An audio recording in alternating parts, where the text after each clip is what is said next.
Proklamasi kami, bangsa Indonesia, dengan ini menyatakan kemerdekaan Indonesia.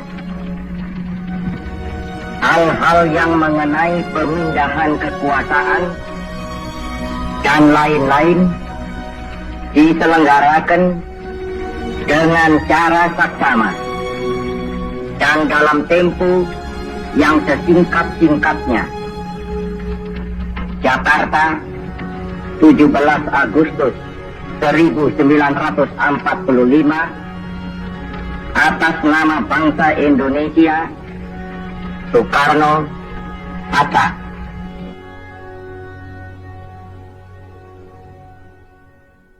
Halo guys, jadi di video kali ini aku akan membahas tentang pengakuan ketiga negara terhadap kemerdekaan Indonesia. Pengakuan yang pertama adalah Mesir. Mesir menjadi negara pertama yang mengakui kemerdekaan Indonesia pada tanggal 22 Maret tahun 1946. Hal ini dikarenakan antara bangsa Indonesia dan Mesir keduanya memiliki hubungan emosional, yaitu sesama negara penganut agama Islam.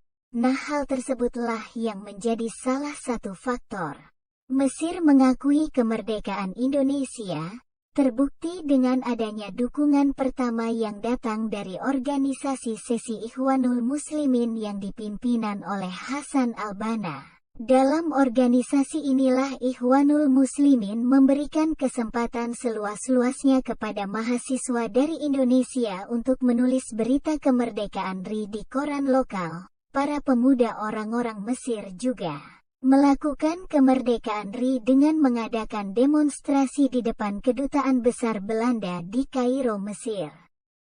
Kuatnya dukungan dari Mesir itu kemudian menjadikan orang-orang Mesir itu ikut berdemonstrasi yang pada akhirnya, pada tahun 1946 tepatnya pada tanggal 22 Maret tahun 1946, Mesir mengakui kedaulatan dari Republik Indonesia.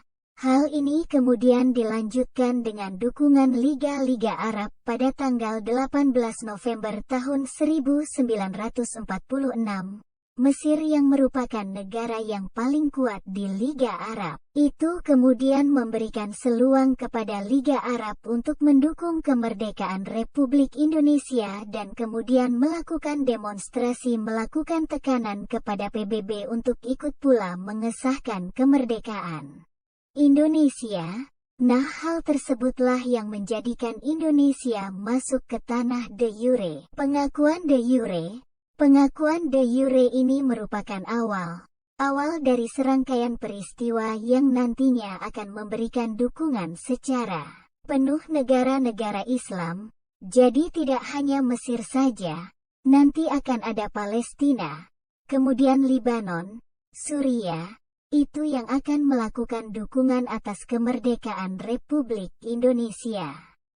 Jadi Indonesia sangat diuntungkan dengan adanya persamaan agama dengan negara-negara yang ada di Liga Arab. Selanjutnya pengakuan kedua datang dari negara India.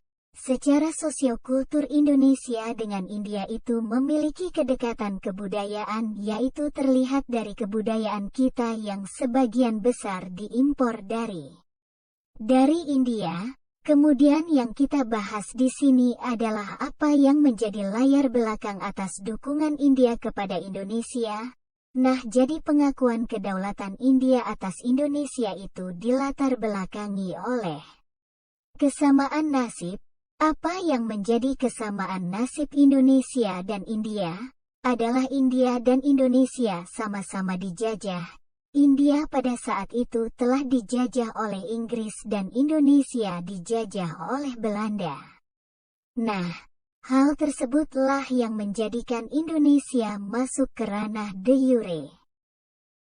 Kemudian hubungan Indonesia dan India semakin harmonis, semakin dekat, yaitu karena pada tanggal 20 Agustus tahun 1946, yang pada saat itu masa-masa di India mengalami bencana kelaparan akibat yang didapatkan dari Inggris.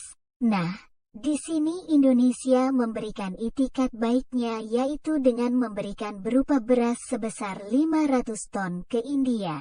Kemudian timbal balik yang diberikan India kepada Indonesia, yaitu India mengadakan konferensi antar Asia atau konfrontasi New Delhi. India sampai mengirimkan pesawat untuk menjemput delegasi Indonesia, yaitu H. Agus Salim. Hasil konferensi disampaikan kepada Dewan Keamanan PBB oleh Nehru. Selanjutnya dukungan kedaulatan oleh Australia. Australia adalah negara yang berbatasan laut dengan Indonesia. Kondisi inilah yang kemudian membuat Australia ikut terlibat dalam menyuarakan dukungan kemerdekaan Indonesia.